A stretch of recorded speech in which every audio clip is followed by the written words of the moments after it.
You are now listening to Necro and DJ Crobo.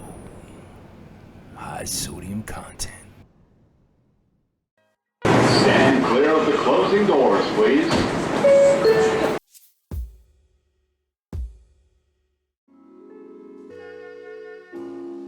Yo, yo, yo. What's going on, guys? It's your boy Necro here. High sodium content. So high, so salty. All right, it's me again riding solo. Your boy Necro. And today is about I like to call him racist Jesus.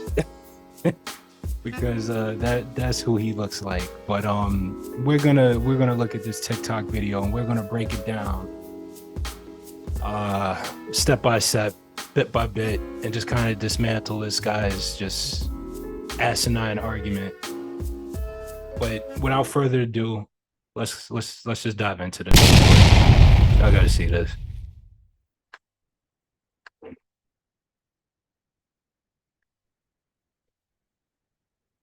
All right, here we go. See the whole Caesar Borgia locks and beard. Stunning, right? And you'll see why I call him racist Jesus and why I reference Caesar Borgia as his influence. But you'll see. Let's play this a little bit. Black Americans are one of the most privileged people in the world, and we have to talk about it more. Really now? Black Americans are the most privileged, he says. The most privileged. How? We don't have a hate crime bill that's Asians, thanks to the Democrats. Millions upon millions of immigrants are flooding our borders, thanks to the Democrats. Who's privileged in this? We face police brutality on the daily. I mean, is this guy serious? Here's the average salary in Mexico, in Ukraine, in Egypt, in Vietnam. See, now he messed up and mentioned Ukraine. Now we can just take them out of the whole mix because they've been getting billions upon billions of our government's aid.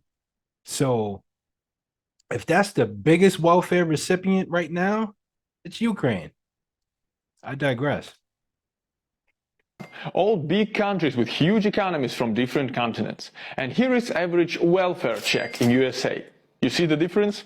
People all over the world have to work hard for this money, while people in America are getting more for doing absolutely nothing. I mean, that couldn't be furthest from the truth. I mean, there are individuals in our country who do take advantage of government subsidiaries and benefits and stuff like that.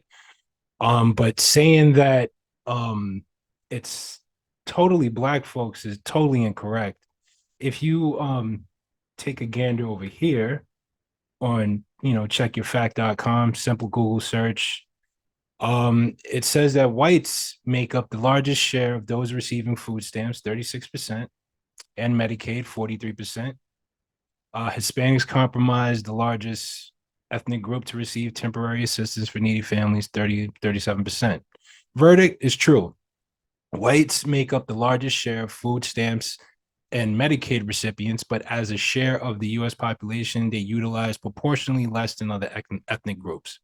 So, and the fact check, here we go. Bennett was responding to comments made by rapper Kanye West in the Oval Office, where he said that many black people vote for the Democratic Party because of welfare programs. Kanye West goes on his tangents.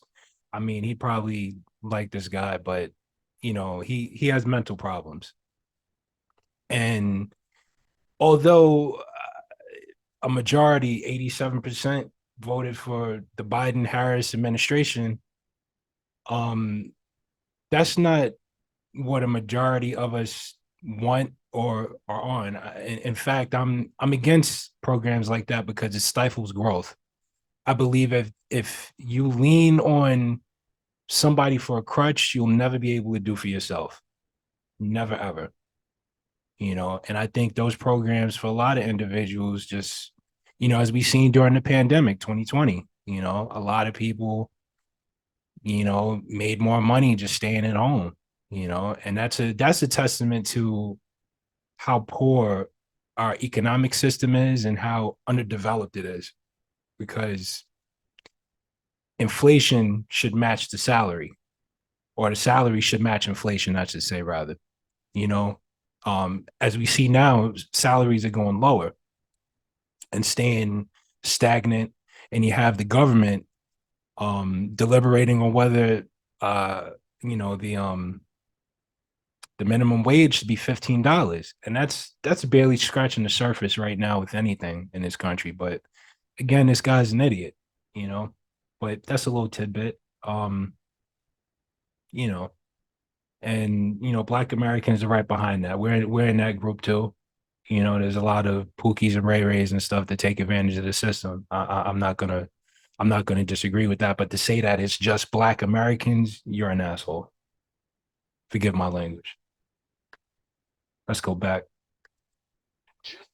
Because they are born in the United States. Isn't that a privilege? Being richer than others just because of your birthright? Yes, it is. Oh, and just to be clear, it concerns all Americans, not just Black Americans.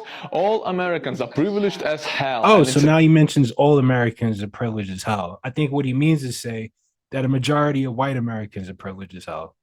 Let's just call it what it is. It is what it is. And if he see, this is why I say that history is important. The totality of American history is important, and it shouldn't be relegated to just one tiny month out of the year, like you're trying to whisper a bad secret to your best friend or something like that. It shouldn't work that way. There's so much information that is just lost, and trying to cram it into 28 days doesn't work. It needs to be taught. Sure, man. I'll be the first one to tell you, not all people are racist. Not all white folks are bad.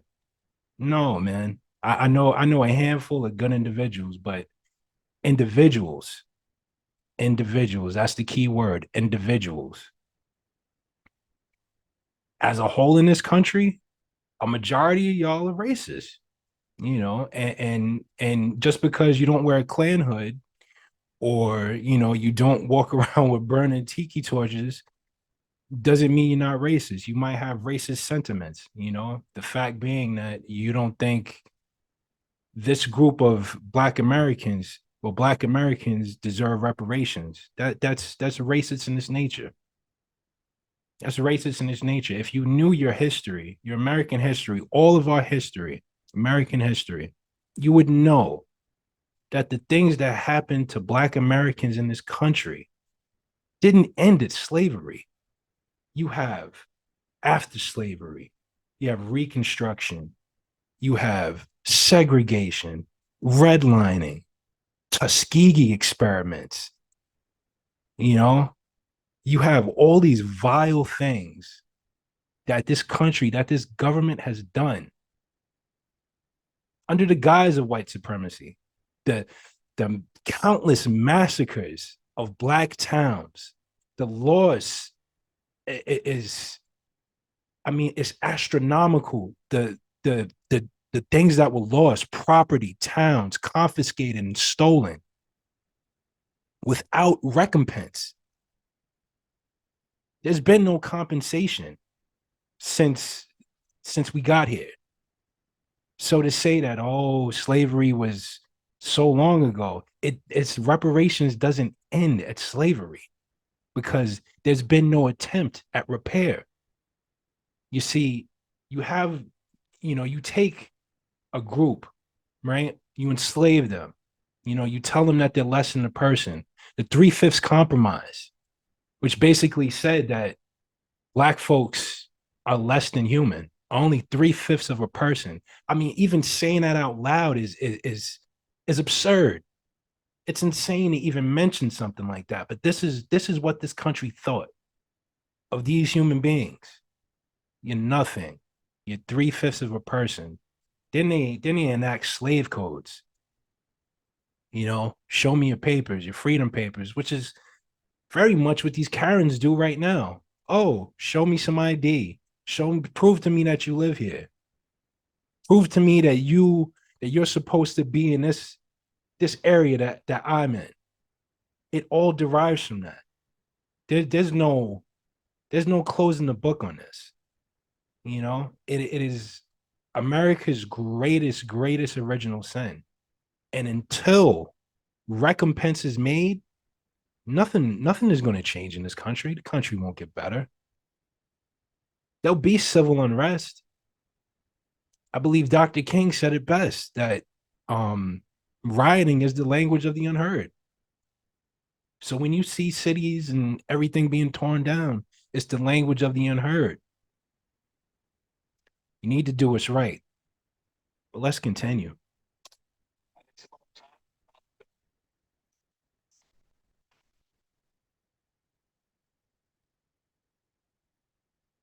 Whoa.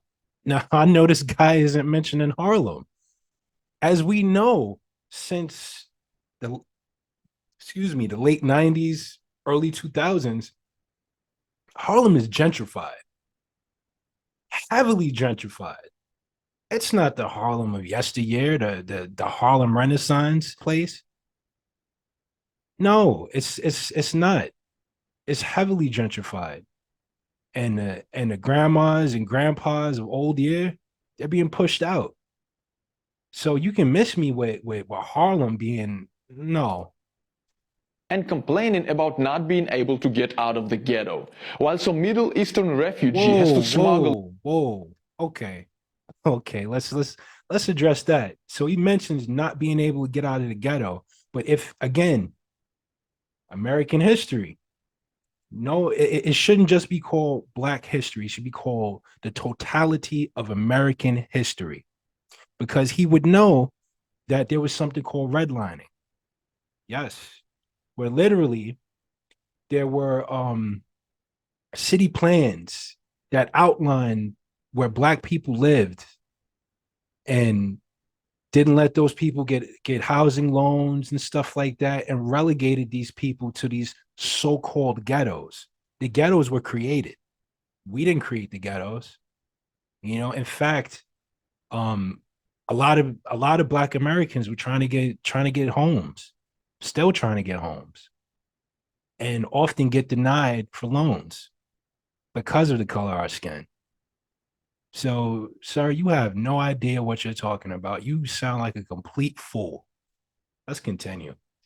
Himself to America illegally in a cargo bay of the ship, not having home, not having money, not having citizenship, just to get the slightest chance at life that you had since birth. Oh, and he's running from his country because your country destroyed his home, by the way. See, and this is another thing, and I mentioned this again in my last video, in the last podcast. You have these immigrants who come over here that only over here because of the strides that Black Americans made. All the movements that our civil rights leaders made in order to just be able to exist. And that's even barely, because those rights aren't even permanent. Did you know that?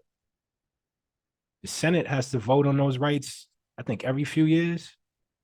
Again, the Democrats could have passed that, made all these things permanent, but they choose not to, because both parties are racist. But at least the Republicans are upfront with their racism. I think it's egregious for him to even mention other groups. You're only here because of us. We built this country brick by brick, literally. It wasn't Middle Easterners. It wasn't Indians from India. It wasn't anybody. It was us. It was the enslaved. It was the sons and daughters of the enslaved who built this country. Benjamin Banneker built the White House. He constructed the whole thing. Massive amounts of inventions and innovations that we created.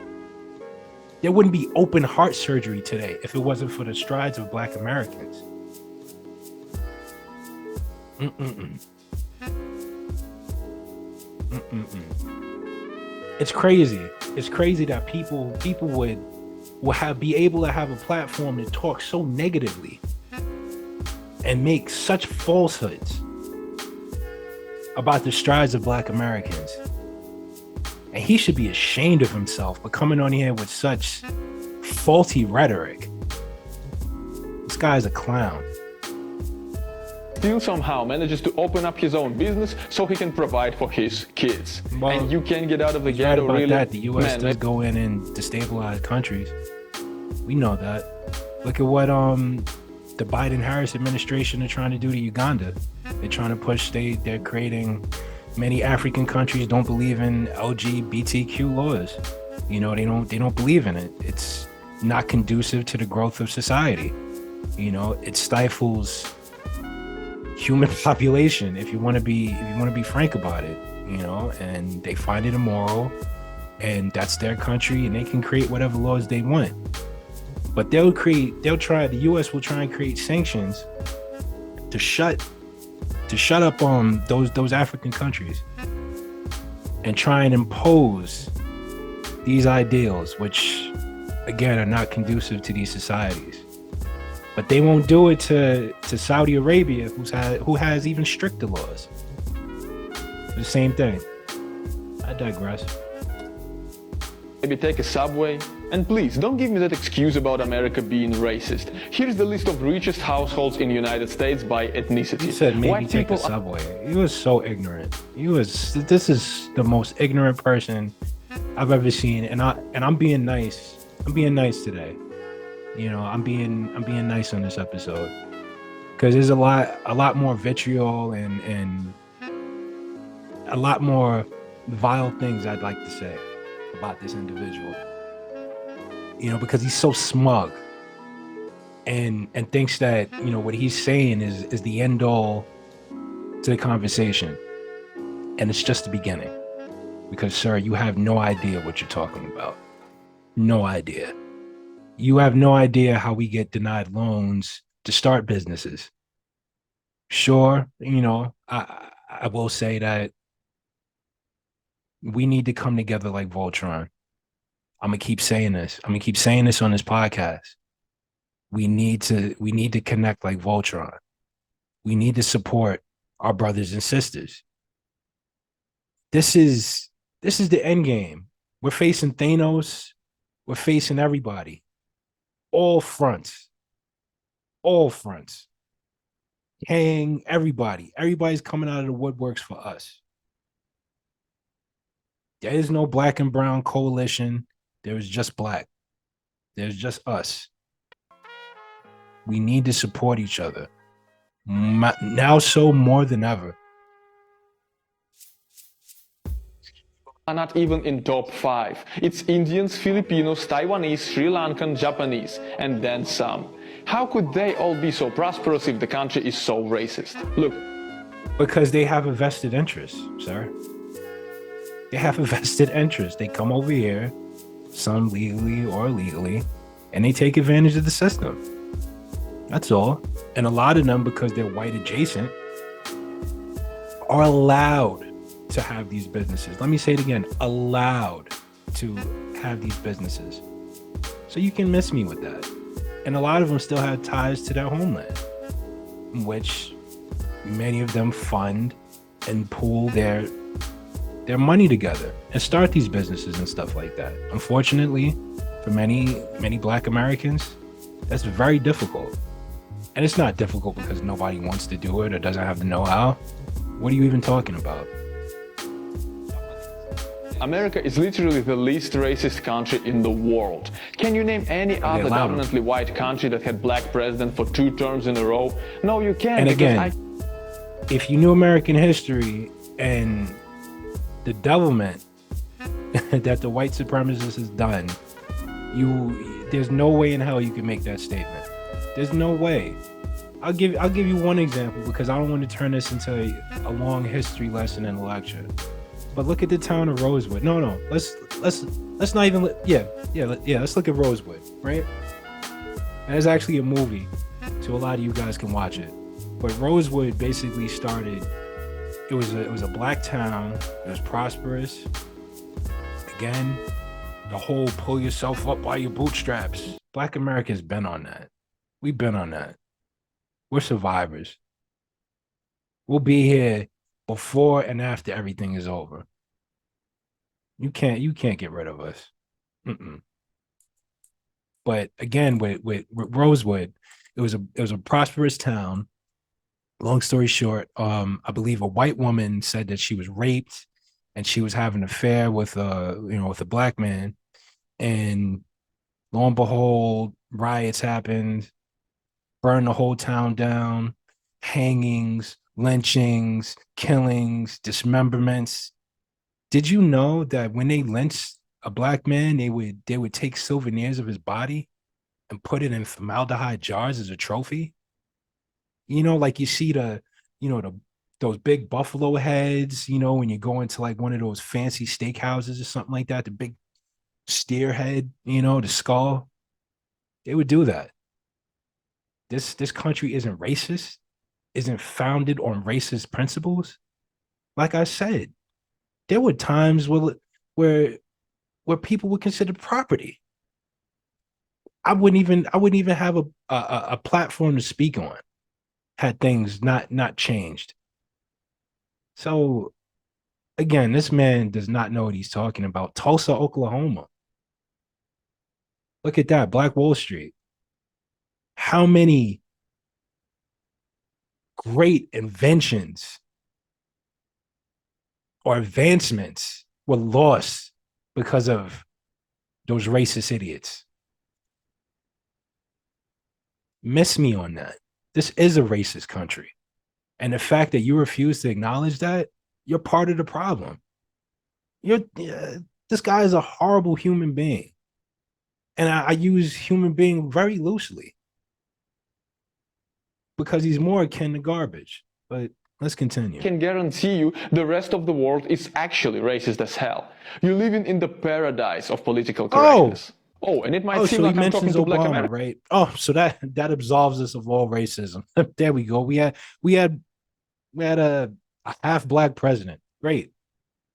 But as you know, again, with history, you know that the one drop rule doesn't matter. You could be 99% white, one drop of black blood makes you black. He didn't do for black Americans. And the amount of racism this man faced every single day in office, the racist effigies of little dolls with nooses around their necks, bananas on a White House. And let's talk about that, right? Let's talk about the whole monkey thing. Have you ever looked at a monkey? Monkeys have thin lips, like this guy. Chimpanzees. If we want to talk about hygiene, in the Middle Ages, where I'm pretty sure this guy came from, the European country, you guys didn't wash. It was black folks that came in and taught you bathing, the concept of zero, science, medicine, hygiene. And even today, you still have people in his community that don't want to wash their feet, wash their legs in the shower, or skip a few days. But you're the moral authority, right?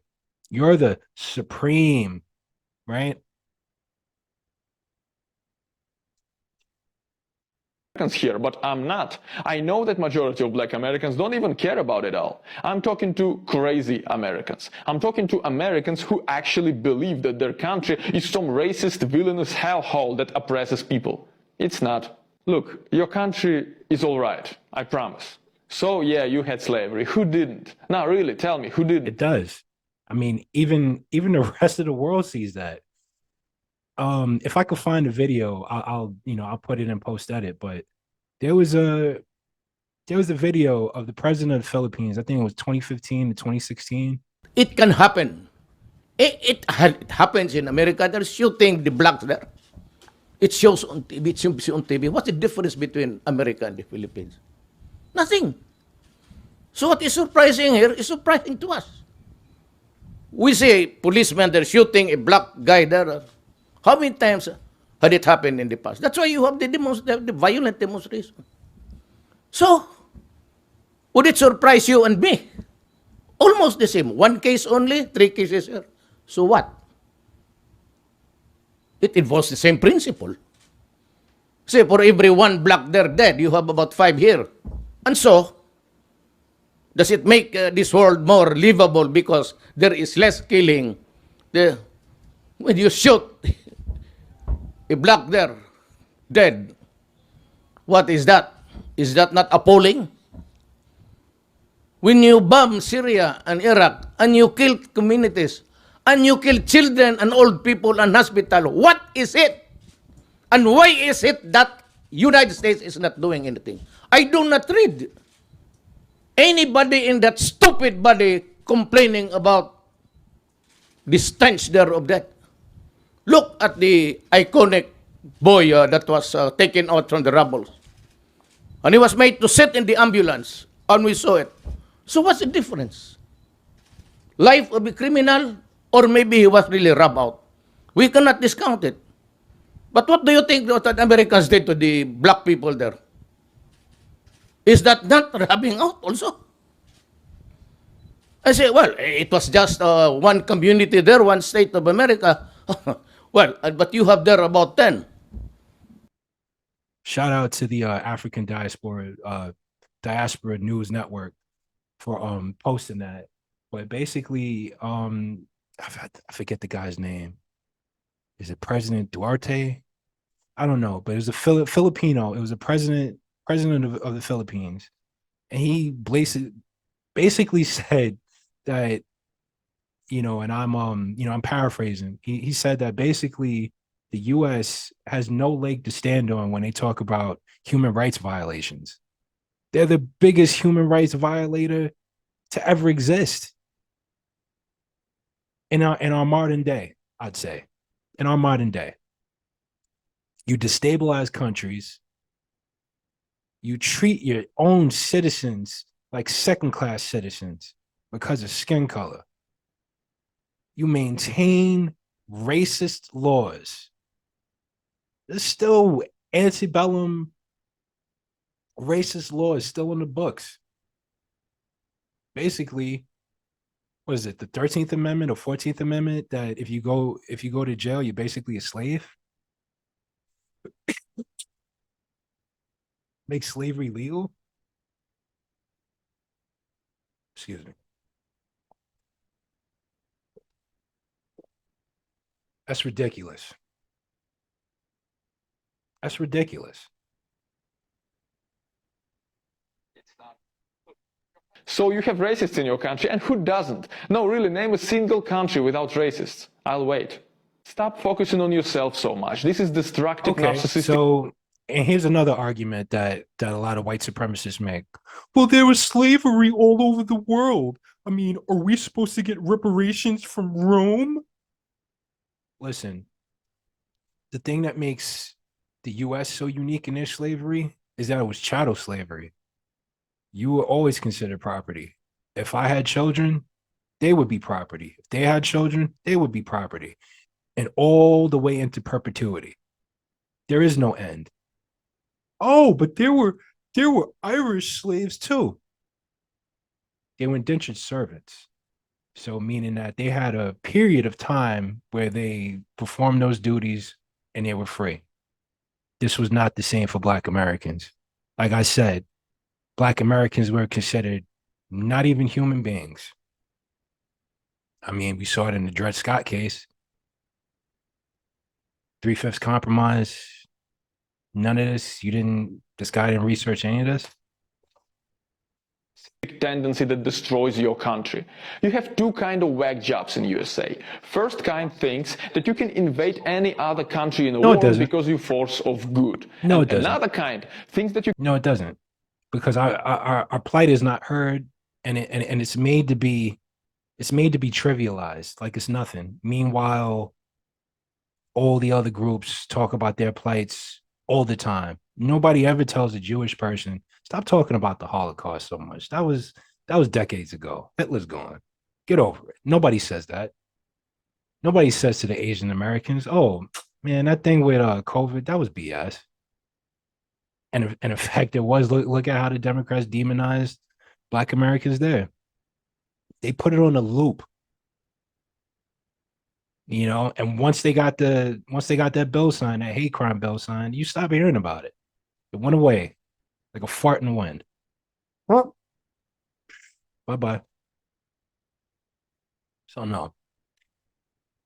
I don't want to hear no more what this guy has to say. You can even see it in the groups, it's just fanning the flames of hatred. Maybe you need to pass that speech to the news. This is a presentation to be a president. Shoddy, yeah. Oh, all right. There are some geniuses in here. They will laugh at him. Shoddy research and biased. He's a clown. Indeed. What did this man research? See, you have people that go on these racist tangents and think that they're the end all be all. And that's not the case. Listen, do your research and understand American history if you're going to talk about it, because it's a mess.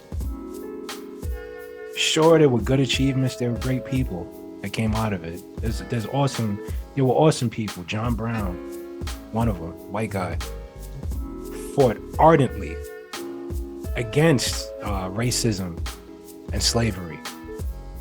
So much so, he was akin to someone like Malcolm X in that time. He used force to get his point across. But y'all let me know what y'all think about this video. Let me know what you guys think about racist Jesus over here, Caesar Borgia. Shalom and shalom, people. Cesare Borgia, some of you black people's favorite person in the world. Now this is where you get the image of white Jesus from. This man right here, he was the son of Pope Alexander VI, and Pope Alexander ordered Leonardo da Vinci to replace all the images of Christ to make it look like his son, Cesare Borgia, who had an incestuous relationship with his sister. He was a homosexual, a murderer, you name it. And that's the image a lot of you black people worship. Got all up in your houses, on your bed frame, all up in the black church, big old Cesare Borgia. His information is 1,000% incorrect and false. But as always, stay salty, good people. Catch me on Instagram, Necro, TikTok, Necro Jr. Catch us on High Sodium Content Podcast on Spotify and all other major platforms that host podcasts.